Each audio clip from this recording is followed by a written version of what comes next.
বন্ধুরা, good morning. তো তোমরা সবাই কেমন আছো? আশা করছি সবাই খুব ভালো আছো আর আমরাও ভালো আছি। তো আজ আমরা ঘুরতে যাচ্ছি পাহাড়ে। তো অনেকদিন বাদে আমরা কোথাও ঘুরতে যাচ্ছি। কারণ না ওর কাজের ইসেতে আমাদের ঘোরা ঠিকঠাক হচ্ছিল না। তো এই ভিডিওটা কিন্তু অনেক দিনের আমি শ্যুট করেছি, কিন্তু এটা পোস্ট করা হয়নি। তো আমি রেডি হয়ে তোমাদের দেখিয়ে দিলাম আমি কেমন সেজেছি। তো যদি আমাকে ভালো লেগে থাকে তাহলে অবশ্যই কমেন্টে জানাবে যে আমাকে কেমন লাগছে। তো যাই হোক, তারপর আমরা এখানে মেইন রোডে উঠে গেলাম। মেইন রোড না, এটা বাঁধের উপর দিয়ে একটা মেইন রোড হয়েছে আমাদের এখানে, যেটা দিয়ে ডাইরেক্ট আমরা মেইন রোডে উঠতে পারবো। তো যাই হোক, আমরা এখন রওনা দিয়ে দিয়েছি। তো এখন কিন্তু প্রায় 10:30 বাজে। আমাদের একটু লেট হয়ে গেছে। আমাদের হলো ৯টা ৮:30 থেকে ৯টার মধ্যে বের হওয়ার কথা ছিল। তো আমাদের একটু লেট হয়ে গেছে। যাই হোক, এটা হলো লাটাগুড়ি ফরেস্ট। তো দেখতেই পাচ্ছ চারিদিকে কিন্তু ঘন জঙ্গল। রাত্রিবেলা এই রাস্তাটা কিন্তু খুব ভয়ঙ্কর লাগে।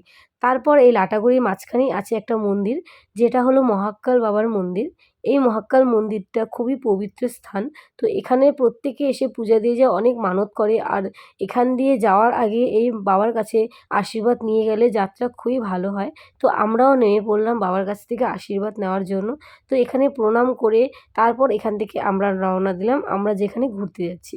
তো আজ আমরা যেখানে ঘুরতে যাচ্ছি সেই জায়গাটার নাম হলো অহলধারা।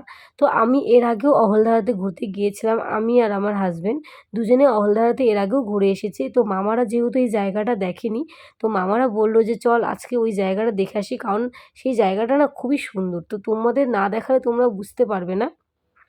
তো তার জন্যে আমাদের আজকে দ্বিতীয়বারেও সেই জায়গায় যাওয়া। তো এই ব্রিজটা যে দেখছো না, এই ব্রিজটা হলো সেবক ব্রিজ। তার উল্টো এই ব্রিজটা ক্রস করেই একটা মায়ের মন্দির আছে। তো আমরা ওখানে আজকে আর ঢুকিনি, কারণ এর আগেও এখানে এসেছি। তো এই ব্রিজ পার করে আমরা চলে আসলাম এই ব্যারেজটাতে। এই ব্যারেজের এখানে কিন্তু একবার কিছুদিন আগে বন্যা হয়েছিল। তো সেই বন্যার জলে এই জায়গাটা অনেকটা ভেঙে গেছিলো। তো আমরা সেই জায়গাটা সবাই মিলে দেখলাম।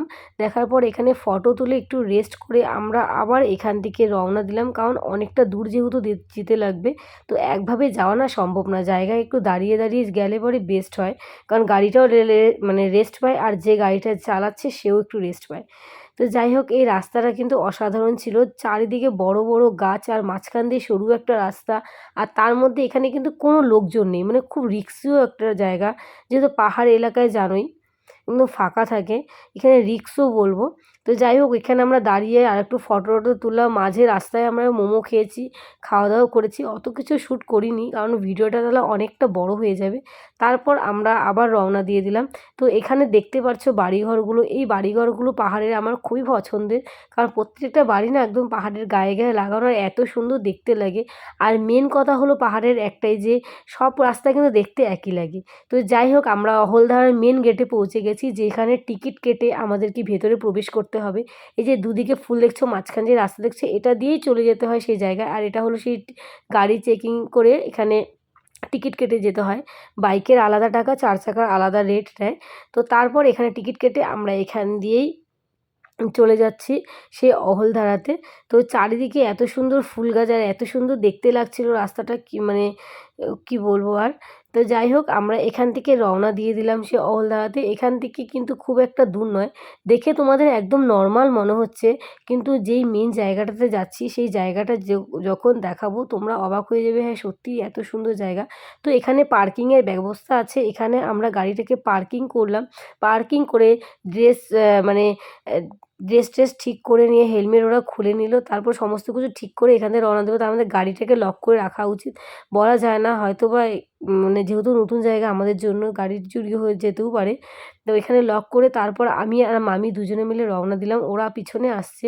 মামিকে বললাম যে তুমি চলো, তোমাকে জায়গাটা দেখাচ্ছি। কারণ আমি এর আগে এখানে যেহেতু এসেছি আমি জানি জায়গাটা কেমন আর কোন দিক দিয়ে যেতে হয়। তো এখন আমরা উপরের দিকে উঠে নিচের দিকে নামবো। তো সামনে যেই ঘরগুলো দেখছো এগুলো কিন্তু সব রিসর্ট, হোমস্টের ব্যাপার আছে, থাকা যায়। আর এই ছোট ছোট দোকানগুলো এগুলো হলো মোমো, চাউমিন, চা, কফি, এখানে সমস্ত ফুচকা সমস্ত কিছু পাওয়া যায়। তো এখানে আর খুব টেস্টি খাবার এখানকার। পাহাড়ে মোমো মানে সবচেয়ে টেস্টি হলো পাহাড়ের মানে মোমো আর নুডলস। তো যাই হোক, এই যে দেখো জায়গাটা, প্রথমেই তোমরা এই অল্প একটু দেখাচ্ছি, সাইড দিয়ে চা পাতা বাগান, তার নিচে রিসর্টের মতন আছে যেখানে হোমস্টে করা যায়। তার সাইড দিয়ে দেখো পাহাড়গুলো, চারিদিকে কিন্তু পাহাড় আর মাঝখানে আমরা, কারণ আমরা অনেকটা উপরে উঠেছি।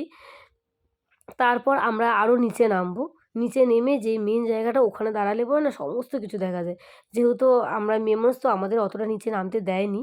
তো আমরা খুব একটা নিচে নামিনি, কিন্তু আ আমার হাসবেন্ড আর আমার মাম্মা ওরা দুজনে অনেকটা নিচে নেমেছিল।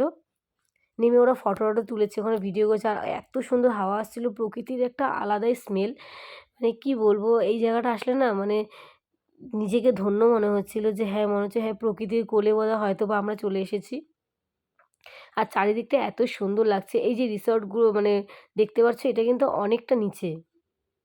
এই যে এদিক দিয়ে রাস্তা আছে চা পাতা বাগান দিয়ে। আর তোমরা যদি এখানে স্টে করতে চাও তারও ফেসিলিটি আছে। তার জন্য তোমাদের এখানে এসে একটু যোগাযোগ করে নিতে লাগবে। এখান থেকে সানরাইজ ভিউ পয়েন্টও কিন্তু খুব সুন্দর দেখা যায়। আমারও খুব ইচ্ছে যে আমি একদিন এই জায়গাটায় স্টে করব। কারণ আমার পার্সোনালি এই জায়গাটায় এতদিন এত জায়গায় ঘুরেছি, সবথেকে বেস্ট লেগেছে। কারণ চারিদিকে শুধু বড়, বড় পাহাড় আর মাঝখানে আমরা, আর সাইড দিয়ে তোমার দুটো নদী, সমস্ত কিছু নিচে ছোট, ছোট ঘরবাড়ি সমস্ত কিছু দেখা যাচ্ছে। তো তারপর অত উপর থেকে না দেখে মামাদের বললাম, "চলো নিচে নামি।" আমরা উপর থেকে আরেকটু নিচে নামছি। মানে ওই জায়গাটাতেই মধ্যেই এটা প্যাসেজ করা আছে। তো ওই দেখো ছোট, ছোট ঘরবাড়িগুলো আর পাহাড়গুলো। তোমরা জানি না মোবাইলে কতটা বুঝতে পারছো, কিন্তু সত্যি কথা বলতে তোমরা সামনে যদি কোনোদিনও আসো, তোমরা বলবে যে হ্যাঁ, একটা জায়গা দেখেছি। জায়গাটার নাম হলো অহলধারা। তো এখানে তারপর আমরা অনেকক্ষণ ভিডিও করলাম, ফটো তুললাম। আমি এখানে ব্লগের ভিডিও করলাম। তো তারপরে এখানে যে মামার ছেলে, সে না বারে, বারে দৌড়াদৌড়ি করছে। আর আমরা ভয় পাচ্ছি যদি গড়িয়ে চলে যায় নিচে। তো আমি ওকে বললাম, "তুই এখানে বস।" বকা দিয়ে বসালাম। তারপর আমি এখানে একটু ভিডিও করার জন্য একটু পোজ দিচ্ছি। কী করছে আমি নিজেও জানি না। আর আর এত হাওয়া হচ্ছে না, ভয়ও লাগছে যদি হাওয়াতে উড়িয়ে মানে পড়ে যাই। যাই হোক, এখানে অনেকক্ষণ মজা করলাম। করার পরে আর আমি ওদের চিল্লায়ে, চিল্লায়ে ডাকছি নিচের থেকে যে, "তাড়াতাড়ি উপরে আসো, খাবো, খিদেও পেয়েছে।" কারণ আমরা শুধু চা, মোমো খেয়েই চলে আসছি। সারাদিন কিছু খাওয়া হয়নি। এখানে অনেকটা বেলা হয়ে গেছে, কারণ এতটা উঁচুতে উঠেছি, আবার নামতে লাগবে। তো এখানে অনেকক্ষণ হাওয়া খেয়ে নিয়ে প্রকৃতির একটা আলাদাই ফিল নিয়ে নিলাম। আর চারিদিকে পাহাড়গুলো দেখে না সবাই খুব খুশি হয়ে গেছিলাম আমরা। আমি তো এর আগে দেখেছি, ওরা তো ফার্স্ট টাইম দেখলো, ওদের খুব ভালো লেগেছে। তো তোমাদের জায়গাটা আমি আবার দেখাচ্ছি, তোমরা একটু ভালো করে চারিদিকটা দেখে নাও।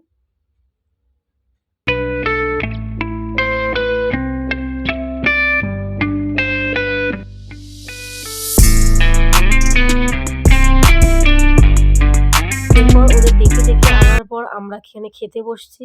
আমরা খেতে বসছি বলতে মামারা বাড়ির থেকে না রুটি তরকারি নিয়ে এসেছে। কারণ মামারা বাইরে কোনো আমিষ জিনিস খায় না। ওরা মাছ মাংস খাওয়া ছেড়ে দিয়েছে। ওই কারণেই ওরা যেহেতু কোনো কিছু খাবে না, তো আমরা কি করে খাবো বলো? তো যাই হোক, ওরা বুদ্ধি করে রুটি বানিয়ে নিয়ে এসেছে। রুটি, তরকারি, মিষ্টি, এদিকে কলা, এদিকে কলা নিয়ে এসেছিলাম আমরা। অনেকগুলো কলা নিয়েছি। সারা রাস্তাতে খেতে, খেতে আস্তে, আস্তে কয়টা বেঁচে আছে। আর না প্লাস্টিকের ভাবে কলাগুলো না আমার পেকে গেছে। তো যাই হোক, এখানে বসে আমরা খাওয়া-দাওয়া খুব ভালো করে করলাম। আমরা তাই মানে বলাবলি করছি। আমরা থাকি এক জায়গায়, আমরা খাওয়া-দাওয়া করছি আরেক জায়গায়। পাহাড়ে বসে খাওয়ার একটা মজাই আলাদা। তো এখানে খেয়ে নিয়ে আমরা এখান থেকে রওনা দিচ্ছি। কারণ আমাদের অনেকটা দূর যেতে লাগবে। আর না সন্ধ্যের আগে পাহাড় থেকে নামা খুবই ভালো। কারণ সন্ধে হয়ে গেলে না খুব চাপ হয়ে যায়। কারণ পাহাড়ের রাস্তা একে ঢালু হয়, তার মধ্যে কোনো লাইটের ব্যবস্থা নেই। আর চারিদিক কিন্তু জঙ্গল হয়, তো রিস্ক থাকে। 2000 years later. তো আমাদের পাহাড় থেকে নামতে কিন্তু একটু সন্ধে হয়ে গেছিল। তো যাই হোক, আমরা বাড়িতে চলে এসেছি। তো আজকের ভিডিওটা তোমাদের কেমন লাগলো অবশ্যই জানাতে কিন্তু ভুলবে না। তো আবার দেখা হচ্ছে তোমাদের সাথে নেক্সট কোনো ভিডিওতে।